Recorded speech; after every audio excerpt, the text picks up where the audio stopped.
I do a lot of work talking to people about faith and political life. And what people will say to me all the time is like, oh, with what you do, you must be so exhausted. Like it must be really, you must have such thick skin, people will say.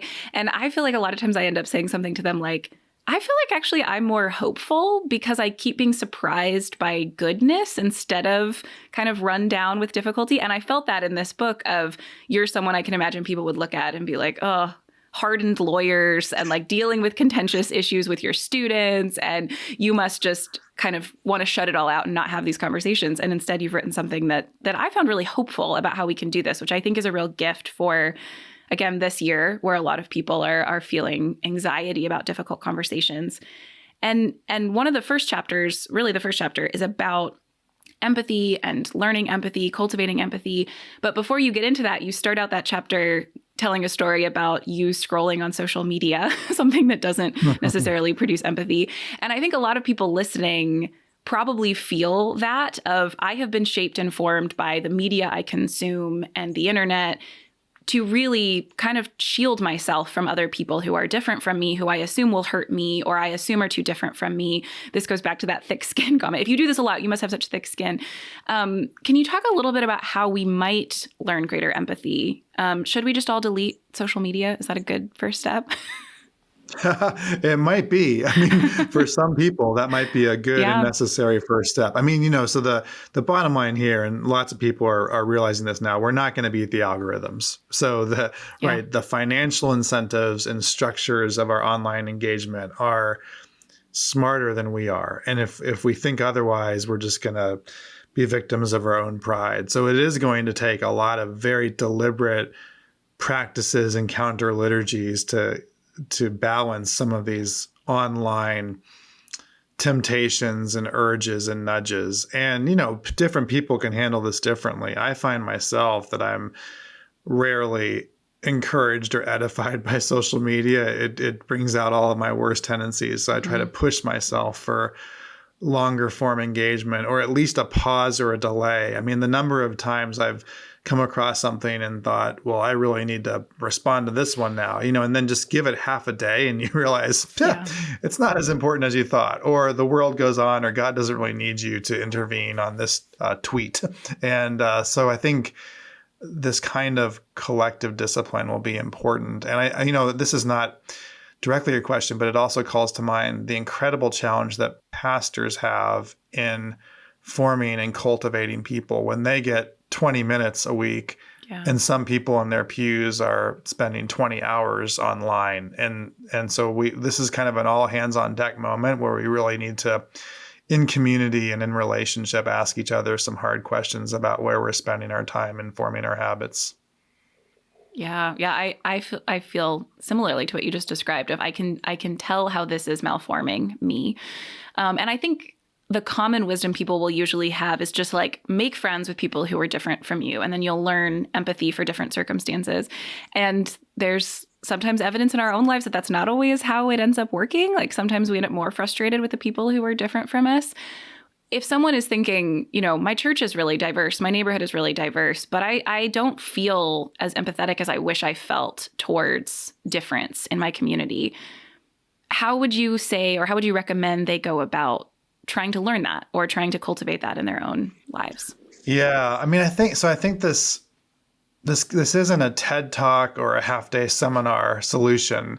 And I think the people who really want to do this need to set aside some time and count the costs, because this is going to work best within the context of trusted environments and trusted relationships. And those don't happen overnight. So, one of the surprising discoveries of writing this book in narrative form was reminding myself about the classroom environment and how critical it is to building trust over time, right? I mean, as you know, we have 13 weeks together, and the ethos and trust in the room 10 weeks in is really different than week one. And so I think for, not everyone's in school right now, but for people who want to model a deep understanding and work on those deep disagreements, I don't think there are any shortcuts to building in time and then space to reflect and come back and build trust together. And that takes some buy-in, right? You probably need good food and you probably need a comfortable place to meet. But those things you can handle on the front end, and then keep it functional and small. Don't do this with 100 people in a room. It's not going to work. Yeah. But start small and start intentionally. Yeah, I so appreciate it in a later chapter when you're talking about difficult conversations. You say something about, the closer relationships we have, the more we can risk because we've built up relational trust. We share some context with each other. When it does then come time for the difficult conversation, and I think a lot of people are anticipating that this year, they're saying, even if I wanted to, which maybe I don't necessarily want to, but even if I wanted to avoid some of the really, not just on the surface political issues I disagree with my family about, but the underlying ideas about how communities should function and what kind of creatures humans are and what's ultimately good and true in the world will come up. And let's say I've been working on building some of that relational trust, and maybe I do have good food and I'm in a comfortable situation.